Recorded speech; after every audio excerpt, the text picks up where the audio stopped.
Welcome back to another UCL Fantasy video, this time out of Matchday 8, the second leg of the round of 16, and we have three free transfers for the second leg of each round, and then we get 5 free transfers for the quarterfinals in Matchday 9. So we can go for some one-week punts, and there are opportunities, or at least you've got a bit of leeway in terms of getting things wrong. And on screen you can see those who didn't get it wrong this season, those at the top of the Dylan RCM League. You can join by clicking the link in the description below, and there will be a league code on the left hand side of your screen throughout the video. Check out all the other links for my Twitter and Instagram, Dylan RCM. There's also the Patreon and channel memberships. Be sure to consider joining those as well to support the channel even further, and drop a like on this video, most importantly of all, and subscribe for more UCL Fantasy and FPL content. I'll recap on how I did in Matchday 7, talk about my transfer plans, and much more, so you are up to date with everything you need to know for Matchday 8. Without further ado, let's jump straight into this video.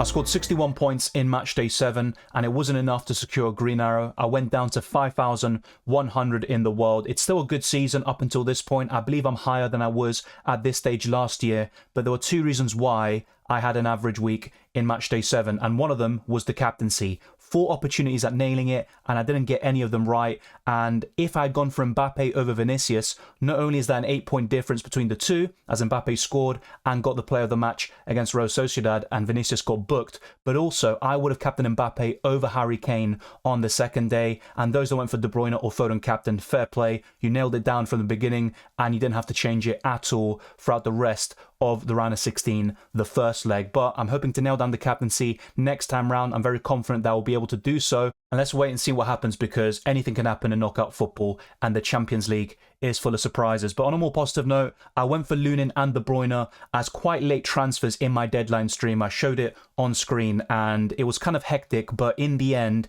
I was very tempted by going for the Belgian attacking midfielder, and Lunin is just tremendous value at that price. He averages the most points per game of any goalkeeper in the Champions League this season with 7.3. He got a 12-pointer in the group stages and got those 9 points in the first leg. He was very unfortunate not to win the Player of the Match award, but it is what it is. My defense was pretty underwhelming. Kim Min-jae got 6 points, but he didn't keep a clean sheet. Then you've got Mats and Saliba and Ake all conceding, so my defense was also another source of frustration and another reason why I got that red arrow. My midfield was pretty decent overall. De Bruyne and Foden pretty much carried that midfield, but unfortunately I captained my lowest scoring midfielder there in Bukayo Saka by the end of the match day. Joshua Kimmich got 3 points. He got booked in that game, and he's been subbed off quite early in a lot of games this season under Thomas Tuchel. Zaire Emery got 4 points, which is decent for his price point. Erling Haaland blank, and then everyone else on my bench also blanked, with the exception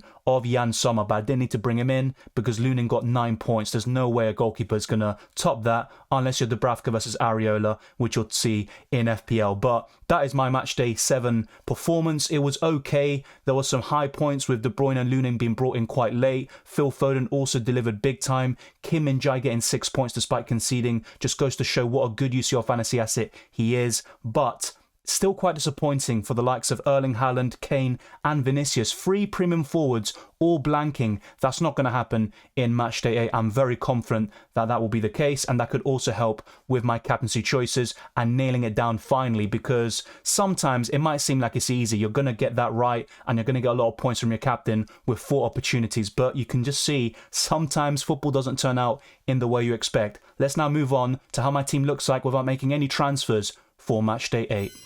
In goal, I've got Lunin, and the back 3 of Ake, Lucas Hernandez and Kim Min-jae. The midfield speaks for itself. De Bruyne, Zaire Emery, Foden and Joshua Kimmich. And the front 3, Kane, Haaland and Vinicius Jr. My bench is also ordered in such a way where those playing next week on the 12th and 13th of March, they're on my bench and I can bring them on for my lowest scoring players in my starting 11. Make sure you do that, just if you were unaware. Just toggle this between fixtures to date, and then you'll see anyone playing on the 5th of March, do not bench them, otherwise you lose out on the points entirely and you have to rely on auto subs and a certain player missing out in order to get those player points in the first place. But you want to give yourself the best chance possible of scoring the highest amount of points, and that's how you order your team. Put those playing on the Tuesday and Wednesday in your starting 11. You might have some on the 12th and 13th in that 11. That's absolutely fine, but ultimately those playing on the Tuesday on the 5th of March, have them in your starting 11. And the same goes for the captaincy. Harry Kane is my current captain there for the Tuesday. On the Wednesday, I would go to a Man City player, Erling Haaland, De Bruyne, or Phil Foden. Next week, on the 12th of March, I would go for Saka against Porto at home. And on the 13th, my only option really is Maatsen, maybe even Sommer. It would be between those two, but Maatsen is my preference. He did score the weekend in a 2-0 win for Borussia Dortmund over Union Berlin. But now is where things get very interesting. The transfer plans. We get free transfers. There's a lot of flexibility as a result. And there are many different areas where I could improve. And I'm going to be talking about my key targets for the second leg of the round of 16. The only position where I'm not considering any transfers is the goalkeepers, because Lunin and Sommer offer tremendous value, and whilst there could be a surprise and one of those teams are knocked out, I still expect them both to go through. And also, in terms of goalkeeper transfers, that's something you really want to avoid, even in UCL Fantasy. You'd rather have a set and forget, someone who's likely to go far in the competition, and I think Lunin could certainly provide that. And Inter Milan are one of the best teams in Europe. That goes without saying. They reached the Champions League final last season. They're in incredible form in Serie A with back-to-back 4-0 victories. Sommer just returned from an illness and he missed out in one game, and Inter Milan still won 4-0. And then when Sommer returned, they did the same thing once again against a different opponent in Atalanta. But my defence is where things are looking the shakiest. I'm quite happy to keep Saliba, Maatsen and Kim Min-jae, but if you look at my other two defenders, Nathan Ake and Lucas Hernandez, they are rotation risks in Matchday 8, and this video is recorded on the Sunday, but before the Manchester derby.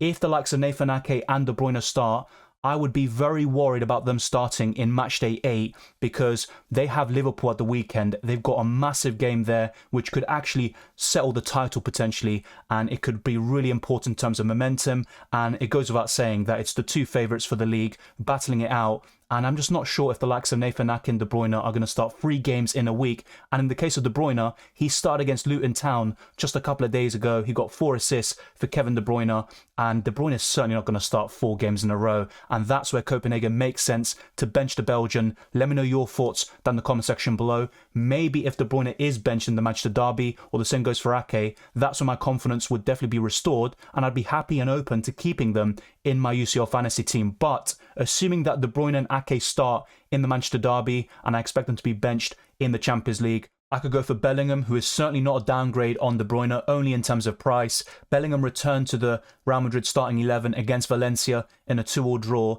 and he was sent off in the 99th minute due to an argument with the referee. But Bellingham, it's actually worth noting, he's got 0 goals and 0 assists throughout his career against RB Leipzig and 3 yellow cards, so maybe it's not his favourite opponent, but Bellingham has been flawless in the Champions League this season with 5 returns out of 5 appearances and 3 double-digit hauls, which is why only Galeno has scored more UCL Fantasy points than the English midfielder. I could also go for Ruben Dias as a like-for-like replacement for Nathan Ake, but the same concern could be levelled at him.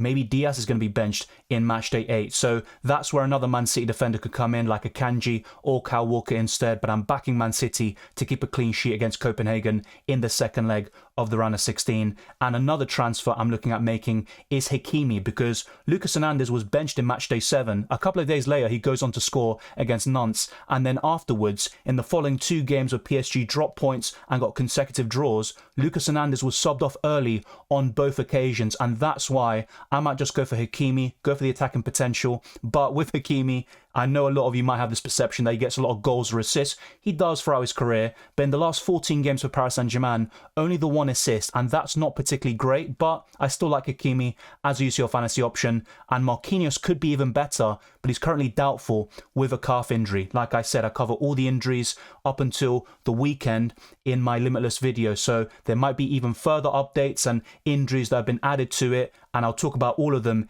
in the deadline stream, so be sure not to miss that on the Tuesday. Now, those aren't the only 3 transfers I'm looking at making, because even up front, I could make a change and go for Kylian Mbappe, but he was subbed off at half-time against AS Monaco in a 0-0 draw. That was over the weekend. And before that, Mbappe was subbed off quite early, I think around 65 minutes. So it's a bit awkward. Ever since that Mbappe to Real Madrid news, he's been subbed off a bit early. I'm not sure how much that has to play a part. But Mbappe is still in my thoughts. However, he has blanked 2 times in a row, whilst Vinicius Jr. scored a brace against Valencia. And Vinicius came off the back of 3 games in a row without scoring or assisting, but he rectified that over the weekend. And I'm also looking at Musiala potentially, who scored in a 2-2 draw versus Freiburg, where Harry Kane did blank, and Bayern Munich are just falling further and further behind Bayer Leverkusen, who are set to win their maiden title. There's still a long way to go, of course, but it is looking promising for them. And Bayern Munich are really struggling. Tuchel is leaving at the end of the season, and the same goes for Xavi, and that's where Joao Cancelo does come in.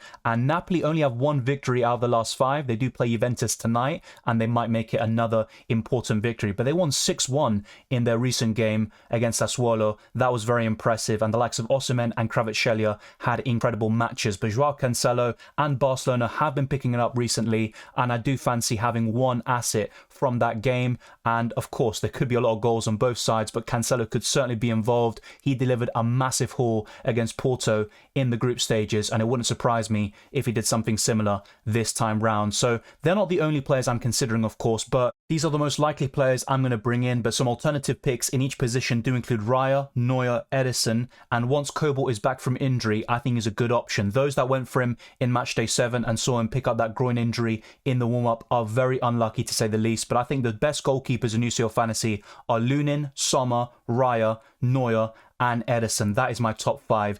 In the defence, apart from Cancelo, I am considering Akanji, Stones, Walker, Schlotterbeck, Hummels, although it's worth mentioning Hummels has only started one game in this calendar year, and that was against PSV Eindhoven in the Champions League in Matchday 7, but I'm a bit concerned about him and his minutes going forward. Other options include Ryerson, but I do have Maatsen at the moment, and I don't think a double up in the Borussia Dortmund defence is really ideal. It might work out for Matchday 8, but going forwards, I don't trust the Borussia Dortmund defence to go far and reach the semi-finals, but also to keep clean sheets in either Matchday 9 or 10, should they reach that stage, of course. And there's also Beraldo from Paris Saint-Germain, who's a cheap option, Di Lorenzo, Molina, who's returned in every single game this season, Koundé, Gabriel from Arsenal, and Marquinhos, who is currently doubtful, as I mentioned earlier. In the midfield, I'm also considering Galeno, Odegaard, Rodri, Bernardo Silva, Xavi Simons, Calhanoglu, who's currently out with a muscle injury, and he could be out for several weeks, but Inter Milan do play on Monday. Let's see if he is available then. If he's still not on the squad, it's not the end of the world, because Inter Milan play in the following week on the 13th of March, so there's plenty of time for Calhanoglu to recover from his injury. And in the forward line, there's Lautaro Martinez having an incredible season for Inter Milan, Alvarez for Manchester City, who might well start actually, especially if he's benched in the Manchester derby, Lewandowski, who is incredible in the Champions League historically, and ever since Xavi announced that he's leaving at the end of the season, Lewandowski can't stop scoring. There's also Rodrigo, who assisted Vinicius at the weekend against Valencia. Griezmann is currently out with a sprained ankle. He could miss several weeks due to this injury problem, but I think Atletico Madrid will do everything in their power to ensure Griezmann is available in that massive game against Inter Milan, because it's very tight. The tie hangs in the balance, and Atletico Madrid could still go through. They have that home game now, and despite how well Inter Milan have been this season, Atletico can get a result and progress to the quarterfinals. And another option would be Morata, who's been incredible in home matches in the Champions League this season, and Gabriel Jesus, who is close to a return for Arsenal. He might well make the squad against Sheffield United on Monday night, but if not, I do think Jesus could be available by the week after, when Arsenal play Porto on the 12th of March. So those are all the players I'm also considering for my transfers, and those on my short list. But ultimately, I think my most likely transfers will be in the defence, and it could be one of Cancelo, any Man City defender really, and potentially Hakimi or Marquinhos, depending on any injury updates we get on him and all the other assets. In the midfield, I think Bellingham for De Bruyne makes sense, especially if De Bruyne is expected to be rested in the Champions League against Copenhagen.